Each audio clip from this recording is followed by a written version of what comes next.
Tudo bem, irmão? Obrigado. Boa noite a todos. Boa noite. É um prazer aí a gente estar aqui mais um dia para de capítulo em capítulo que nós vamos avançando, né? A gente já está no 13º, quer dizer, você vê. Já é alguma coisa, né? Começamos no primeiro capítulo do Evangelho, então fazendo um repasse. Cada palestra a gente fala um capítulo.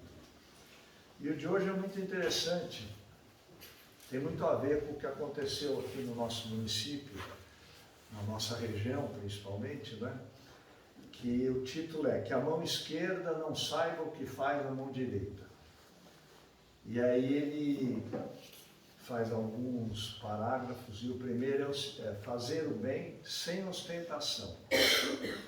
Então o âmago do que a mão esquerda não saiba o que faz a direita é isso. É para você fazer o bem sem ostentação. Ninguém precisa saber que você fez o bem.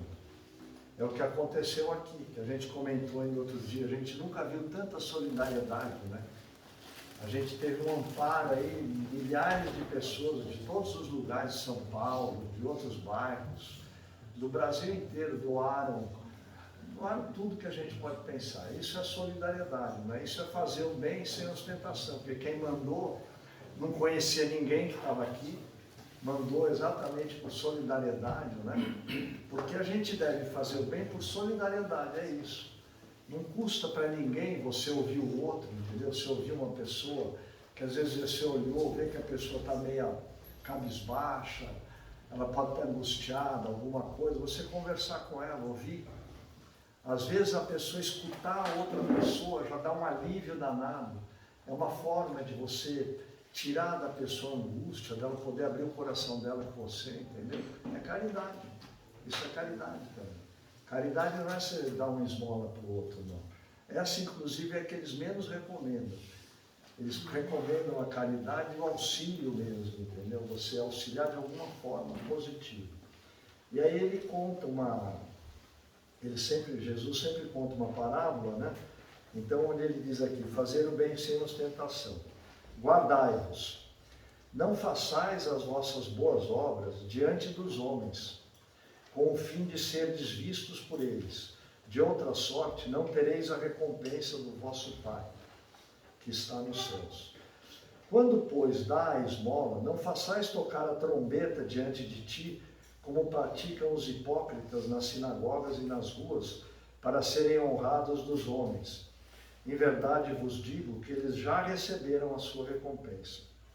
Mas quando dás a esmola, não saiba a tua esquerda o que faz a tua direita, para que a tua esmola fique escondida, e o teu Pai, que vê o que fazes em segredo, te pagará. E aí ele conta uma passagem de Jesus. E depois que Jesus desceu do monte, foi muita gente do povo que seguiu Jesus, e eis que vindo um leproso, o adorava dizendo, se tu queres, Senhor, bem podes me limpar. E Jesus, estendendo a mão, tocou-o, dizendo, pois eu quero, fica limpo. E logo ficou limpa toda a sua lepra. Então lhe disse Jesus, vê, não o digas a alguém, mas vai mostrar-te ao sacerdote e faz a oferta que ordenou Moisés, para lhe servir de testemunho a eles. Porque eles duvidavam do poder de Jesus, né? Então quando Jesus limpa a lepra desse doente, ele manda que ele vá se mostrar para o sacerdote, porque os sacerdotes eram os grandes inimigos de Jesus, porque eles estavam perdendo o domínio que eles tinham sobre o povo, porque eles na verdade tomavam tributo, tomavam dízimo, tomavam tudo, mas não davam nada em troca. E Jesus não tomava nada de ninguém e dava tudo em troca, entendeu? Que é o objetivo que essa lição enfoca.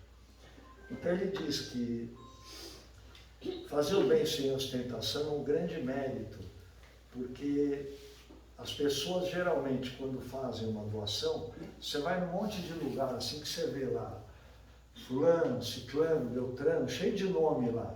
É todo mundo que doou para fazer aquele evento. É meritório.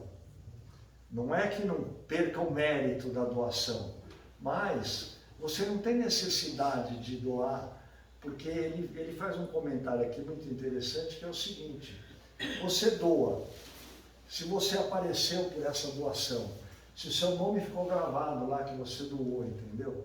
Que você fez isso e aquilo, você já está recompensado. Tá lá, olha lá, aquele lá que deu, tá vendo lá, que legal. Ah, fui eu, muito obrigado. Ele já se recompensou, entendeu? Agora, aquele que deu na humildade, com o amor verdadeiro, porque também, se você der com ostentação, você pode humilhar a pessoa que está recebendo. Aquela caridade que você está fazendo, que teria uma finalidade de ajudar o próximo, às vezes humilha o próximo. Por quê? Porque se você fizer ostensivamente, você está cobrando uma recompensa do que você está fazendo. E a caridade só é válida sendo por amor, né? A gente dando realmente a caridade por amor. E ele diz uma coisa também muito interessante depois, ele fala assim, dos infortúnios ocultos, né? Que nas grandes calamidades é que a gente vê a caridade aparecer.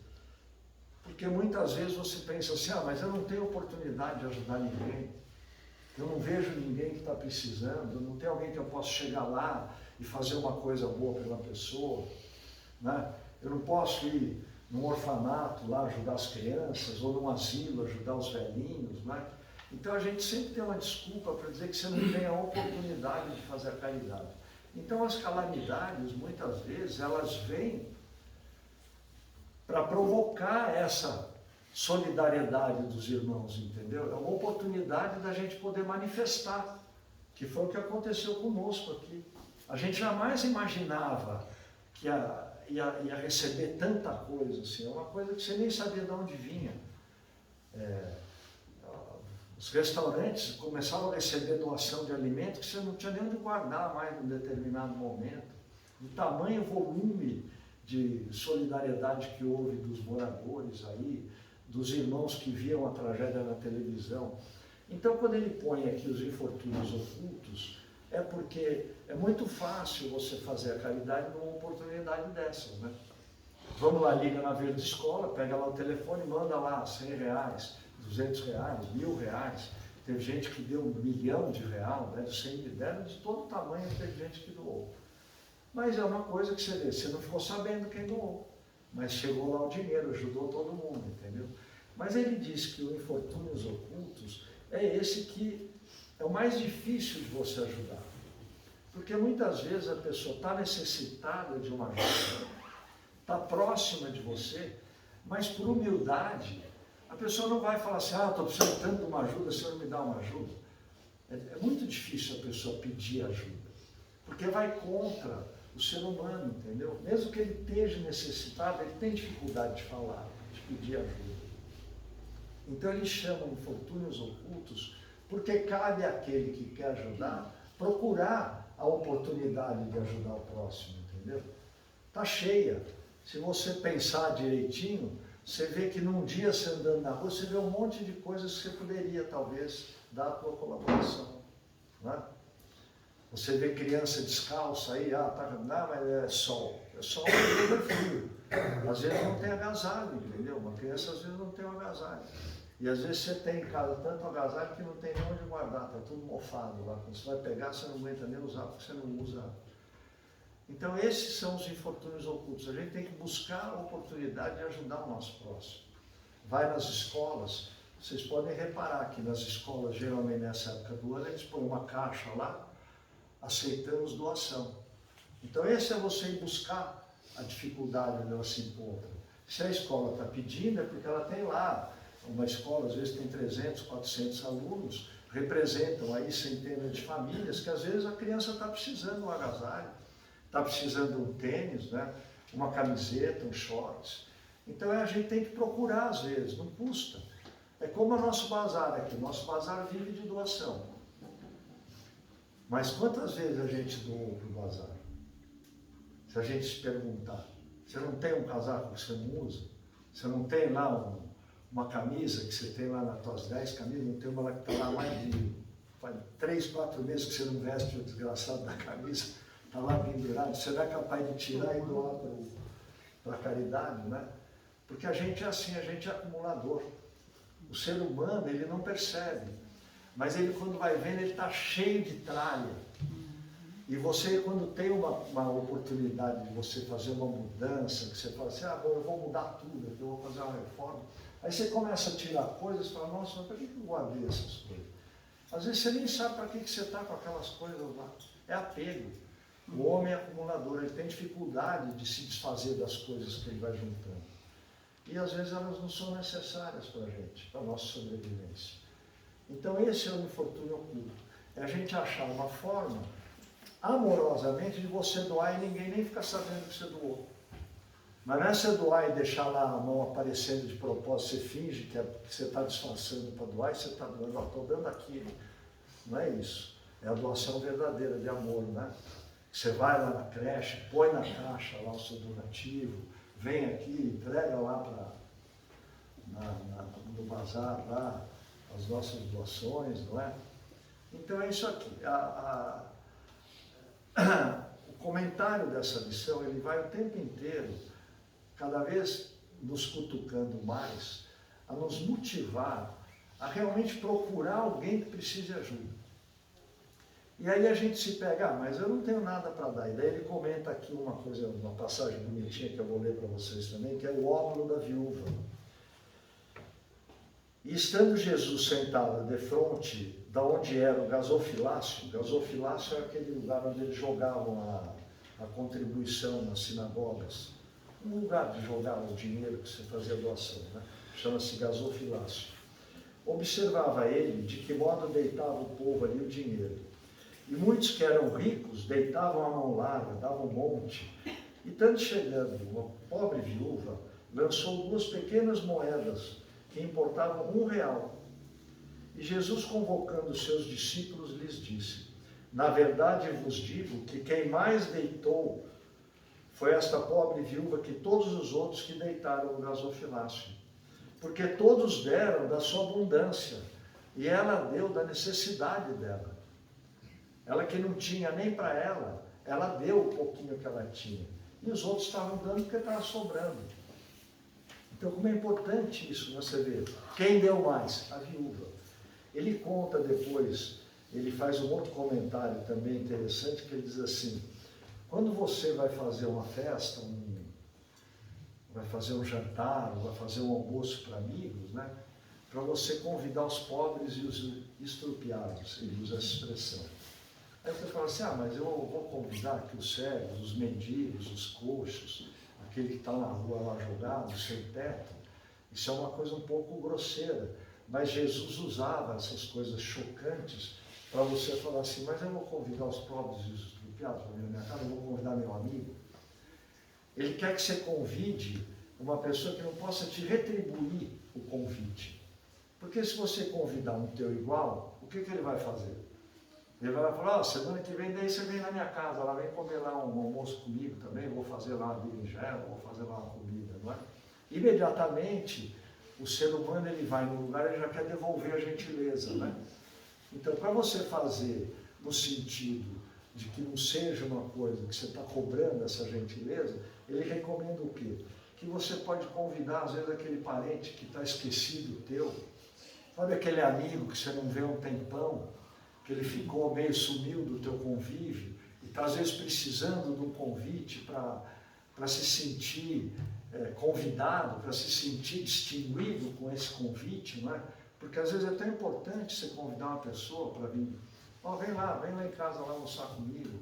Às vezes a pessoa fica toda feliz, entendeu? Às vezes está precisando de um convite para quê? Não é para comer, é para sentar do teu lado e conversar com você. Poder ficar lá com o pretexto da comida, você ficar lá 1 hora, 2 horas batendo um papo com um amigo. Que é a coisa mais gostosa? Porque você prestando atenção, quando você reúne algum amigo, ou chega uma irmã, chega um parente lá, um primo que você não vê há um tempão. Eu, esse fim de semana mesmo, me ligou um primo meu, para vocês terem uma ideia, eu não vi ele há uns 30 anos. 30, não, só para você ver. Tanto que eu olhei para ele, eu nem conhecia. Ele falou, João, se eu te cruzasse na rua, eu não ia te cumprimentar. 30 anos. Ele veio para cá para o litoral, sabia que eu morava aqui, me ligou, e William, e aí, tudo bem? Eu falei, tudo bem, que coisa. Você vai vir, que prazer, vem aí. Aí recebemos ele aqui. Para ele foi o máximo, eu nem fiquei muito com ele, porque ele ia encontrar um amigo, ele vai conhecer o outro, vai conhecer o lugar. Mas só o fato de você ter recebido o amigo, que você não via há tantos anos, já fez uma coisa gostosa, entendeu? Porque você lembra daqueles momentos quando a gente era mais criança, e tinha o almoço da avó, entendeu? Que ia todo mundo, aquele mundo de parente lá, porque eram 5 irmãos, os irmãos casados com outras mulheres, cheio de irmã, sobrinho, filho, neto. Às vezes tinha 30, 40 pessoas para comer na casa da avó. Você convivia, era uma delícia, né? Mas depois você vai crescendo e vão cada um seguindo a sua vida e você se distancia e você não encontra mais essas pessoas. E como era importante aquelas reuniões, né? Como era bom, eu me lembro a cara do meu avô e da minha avó, como eles ficavam felizes, né? Porque aquele mundo de gente lá, para receber o carinho deles, né? Mas eles nem olhavam para o vovô e para a vovó, só cumprimentavam, depois você ficava brincando todo mundo, né? Mas que importante que é isso. Como é importante, às vezes, você tentar juntar aquele parente que está esquecido, ou aquele amigo que você não vê há bastante tempo. Principalmente o amigo que você não vê há bastante tempo, porque às vezes as pessoas se afastam sem nenhuma razão. Por falta de oportunidade, entendeu? Porque você não encontra, né? Você não tem onde encontrar. Às vezes a gente mora aqui, é tudo tão pertinho, né? Mas quantas vezes você encontra alguma dessas pessoas? Se você não vier aqui ao centro, a gente não se vê. Né? Uma oportunidade a gente vir aqui no centro. Então a gente só consegue realmente encontrar as pessoas quando a gente cria a oportunidade do encontro. Né? Então é importante, eu acho que aqui quando ele diz convidar os pobres e os estrupiados, é para a gente, na verdade, convidar aquele amigo que está afastado. Aquela pessoa que você não vê há tempo, e que às vezes você pode até estar com saudade dela, mas você está sem a oportunidade de convidá-la para vir no teu convívio. Não precisa almoçar. Ó, vem tomar um sol comigo na praia, senta cada um numa cadeira, vai ficar batendo um papo, né? É uma grande caridade. Ele comenta, muito importante, ele diz aqui, a caridade material e a caridade moral. Essa caridade que nós estamos comentando é a caridade moral. Ela, às vezes, ela é mais importante que a caridade material. A caridade material é a mais fácil, né? Olha, toma aqui, isso aqui, ó, toma. Vai com Deus. Você já deu, você não teve nenhum vínculo, você não deu nada, né? Você deu, realmente, você criou uma contribuição que a pessoa, às vezes, precisa naquele momento. Mas a caridade verdadeira é você dar o teu amor para a pessoa. O amor do querer bem, é você quando transmitir alguma coisa para alguém, que você for dar para alguém, que você realmente passe junto com aquilo que você está dando o teu amor. Que você cubra essa pessoa de carinho, de bênção, entendeu? Às vezes você pega uma pessoa de idade com uma sacola atravessando uma rua. Parece que não é nada. Se você pegar aquela sacola e atravessar a rua junto com ela, você fez um bem para essa pessoa que a gente nem imagina. Parece que não é nada, né? Mas essa é a caridade moral. Fala, deixa eu te ajudar, e você ir lá e acompanhar a pessoa. Né? Você vê, às vezes, ele vai fazendo comentários aqui que são maravilhosos, né? Que a caridade com os amigos, você faz de diversas maneiras, ele fica aqui dizendo. Por quê? Porque a gente é restrito aos amigos. A gente é restrito, primeiro, à família, né? Quem que a gente vê todo dia? Família. E aí você vê quem? Os amigos, porque ou os do trabalho, né? Quem trabalha em lugar que tem muita gente, você então convive com aquelas pessoas. Então são sempre essas pessoas que estão disponíveis para você ajudar. Porque são as pessoas que, como você, às vezes não tem um dia que você discutiu lá, você pisou, o Leonardo pisou no pé da Mari, lá machucou o pé da Mari, lá Mari ficou por conta, né? Então, às vezes, o Leonardo estava todo encabulado, precisa conversar com ele para aliviar o peso dele.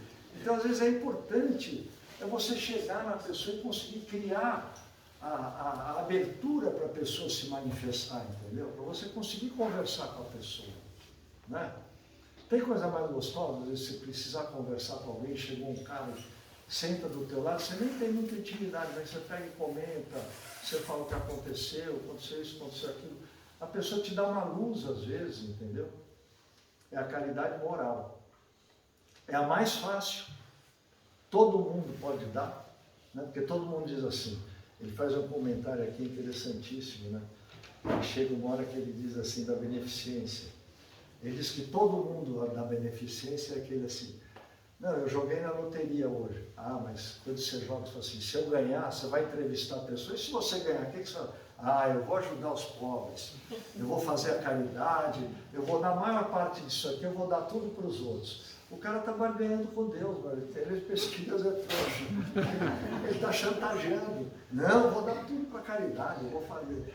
Então ele diz gozado, né? Ou aquele que fica esperando a herança, né? O cara sabe que tem um tio lá, um avô, uma pessoa que tem dinheiro, ele está matando a pessoa para receber a parte dele, né?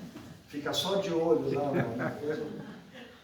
Então isso tem muita gente dá risada, mas ó, vocês pensam que não tem? Você vê aí, toda hora você olha a historinha aí. Outro dia eu vi uma matéria no jornal, para vocês terem uma ideia. O Gugu já morreu há uns 10 anos, mais uns 10 anos que ele morreu. Pô, apareceu lá um filho do Gugu que não sabe de onde, para fazer o DNA dele, que é filho do Gugu. E o Gugu era homossexual, quer dizer. Tanto que o filho dele, com a mulher que ele tinha, era filho de inseminação artificial, doação de sêmen e tudo. Ele não era pai verdadeiro, de esperma dele. E aí aparece um filho, depois de 10 anos que ele morreu, com 40, 50 anos, lá, sou filho dele, estava esperando, né? Então é isso que acontece muito. Ah, não, mas é porque eu vou ajudar minha mãe, eu vou ajudar meu pai, eu vou tirar aquele meu irmão, está tão dificultado lá, coitado, eu vou ajudar ele, né? A gente sempre tem uma desculpa para tentar buscar um extra, né? A gente vai ajudar o próximo. Sempre a desculpa quem é? O próximo. Então que a gente realmente ajude esse próximo, né? Porque aqui quando ele vem explicando, ele fala assim, a caridade mais fácil é aquela que qualquer um pode fazer. Senta do lado e conta e abre teu coração para mim, entendeu? Vamos caminhar um pouco, vamos bater um papo. Essa é a caridade verdadeira. Porque você já dá um alívio imediato. E como você se sente bem? Quando você sai e o outro fala assim, muito obrigado, eu estava precisando tanto conversar com alguém. Nunca aconteceu isso com vocês? De você bate um papo e depois a pessoa sai aliviada, agradecida. Não, uma delícia, você fala, puxa vida, que bom que eu pude ajudar essa pessoa. Né? E pronto, e você virou, não mudou nada na tua vida. É a caridade, isso é caridade. Isso é caridade e beneficência, porque você está fazendo um benefício ao próximo. Então, a finalidade toda dessa lição, ele vai, eu vou ficar repetindo aqui, porque foi o mais longo dos capítulos que eu peguei no livro, foi esse. 22 páginas ele fala da caridade. Porque ele fica falando o tempo inteiro assim, ah, eu vejo um grupo de senhoras que tinham o tempo disponível, então elas se reúnem para costurar roupinhas para asilos e orfanatos, entendeu? E aí quando tiver frio, eles aqui, quando a neve cobrir as casas, essas representantes da caridade vão levar num asilo ou num orfanato as roupinhas que elas confeccionaram. Então ele vai mencionando fatos que vão nos ajudando, nos inspirando a formas de ajudar o próximo. Tinha no centro, eu ia num outro centro antes, tinha uma reunião de mães, que eles chamavam, que é um negócio interessantíssimo, que é o quê? A maioria das meninas, você vê hoje aí, meninada de 16 anos, 17 anos, infelizmente, às vezes, no afã do relacionamento, sem muita experiência, por falta até de ensinamento do pai e da mãe, que não conversa do assunto, elas engravidam. Engravidam e estragou a vida da menina. Porque é uma jovem lá, está no meio da... não acabou nem o ensino secundário, já está grávida. Vai interromper a caminhada dela. E geralmente ela não tem nada para a criança. Eles não têm nada. Então eles fazem enxoval. Se reúnem grupos dessas meninas mesmo, as que vão ser beneficiadas pelo enxoval, e constroem enxovalzinhos. Reúne assim 10 mulheres, marca um dia lá da semana, e uma borda, então vou fazer meinha para criança, a outra faz toquinha, aqueles casaquinho de criança. E é um negócio tão gostoso, porque eu vi, minha mãe fez muito isso, minha mãe tinha amigas lá, que no fim, a costura, que eu chamava da minha mãe, elas faziam numa garagem, lá tinha 20 máquinas de costura lá. E a mulher, ela contava que aquilo era a melhor terapia que elas faziam. Porque sentavam lá as 20, uma estava com algum problema, uma tinha sempre. Porque toda mãe tem problema, o filho, isso, o outro escorregou, brigou e aquilo, outro. Então a mãe sempre tem alguma coisa para desabafar com uma amiga. Então ela disse que era uma terapia maravilhosa. E na terapia, enquanto elas conversavam, uma cortava, outra costurava, outra bordava. E elas foram fazendo, e isso foi 10 anos, 20 anos, 30 anos, 40 anos. Quando a minha mãe estava com 90 e poucos anos, tinha 3, 4 amigas, das 20 que ainda estavam vivas. Foi acabando a costura da dona Elza, porque foram morrendo as colaboradoras. Mas não pararam. Tudo bem tremendo lá, mas estavam fazendo a roupinha das crianças, entendeu? Por quê? Porque você pensa que você está fazendo a caridade, você está fazendo um bem para você mesmo. A maior beneficiada dessa costura eram as mulheres que iam nela, entendeu? Não? Porque elas saíam de lá felizes, entendeu? Tinham posto para fora as necessidades, conversaram a tarde inteira uma com a outra, entendeu? Contaram os problemas do filho, do marido, de não sei quem. Era todo tipo de fofoca que vocês já imaginaram. Mas então, era uma coisa boa. Né?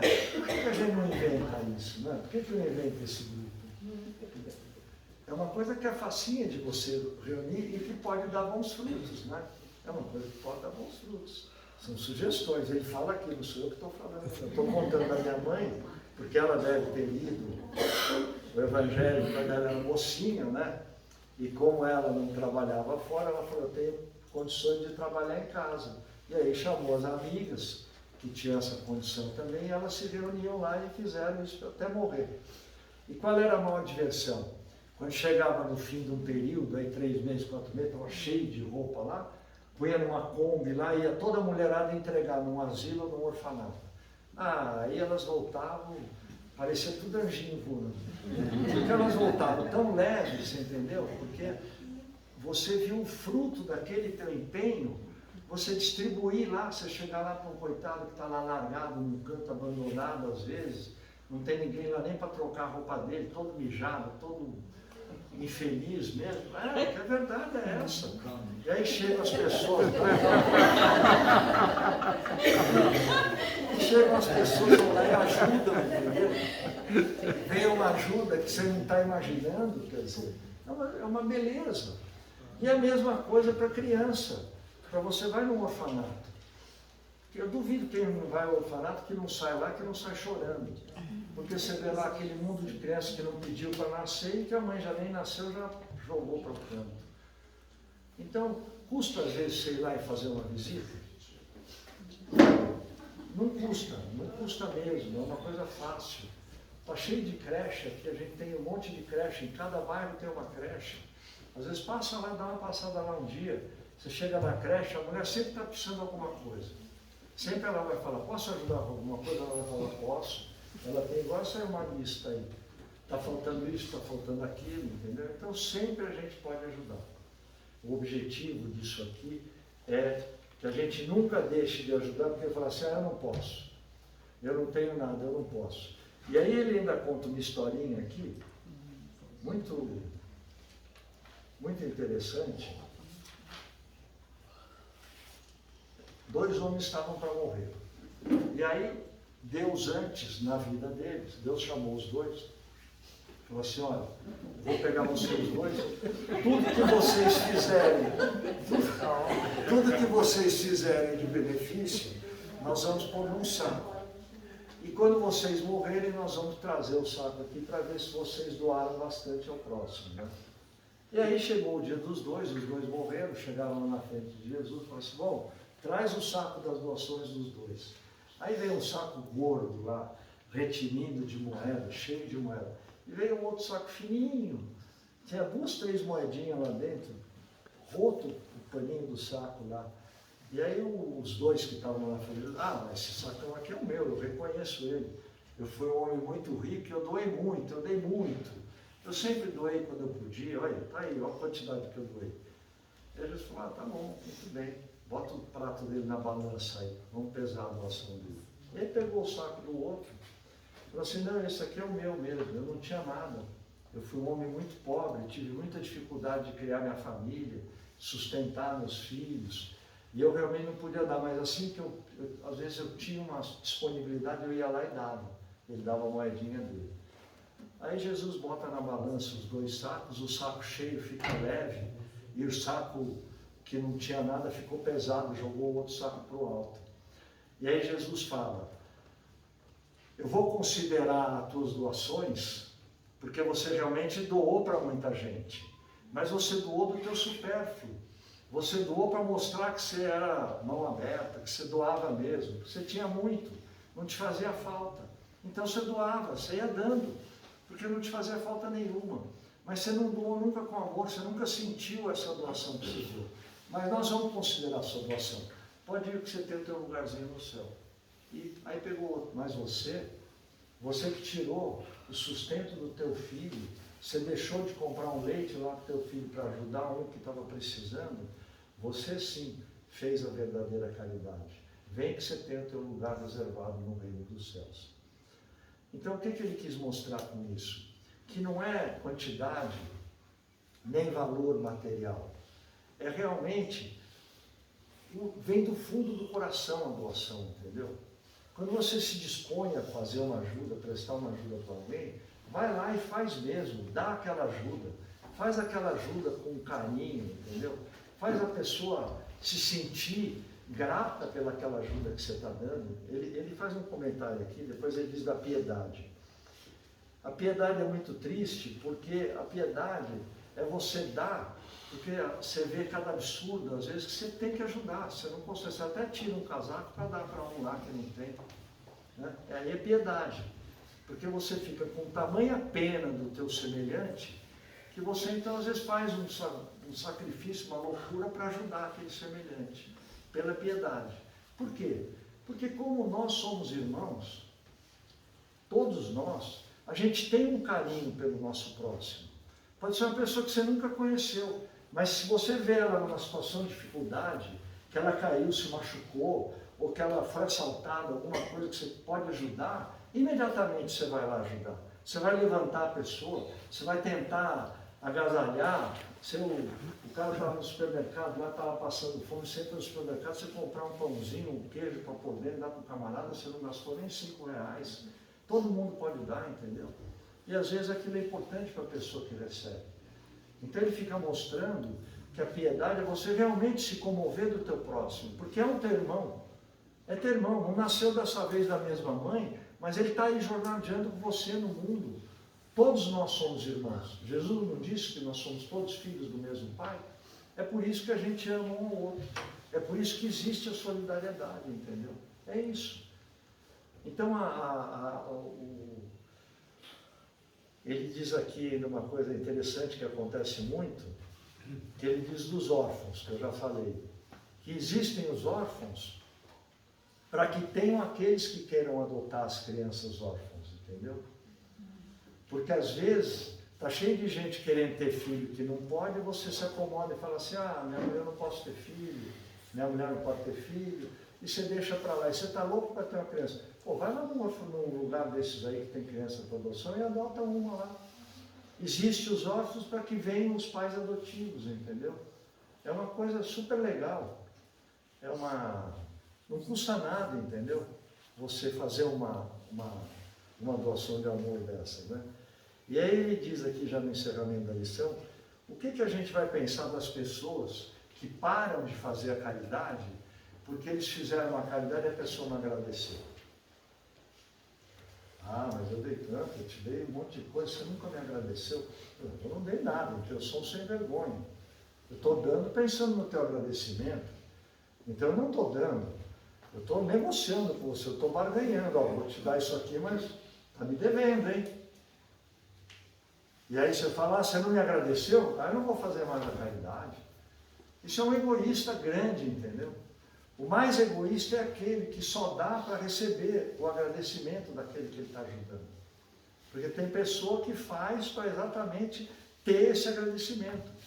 Até na máfia isso existia. Você ia lá no chefão, quem que já não viu um filme de máfia? Deixa eu falar com o senhor.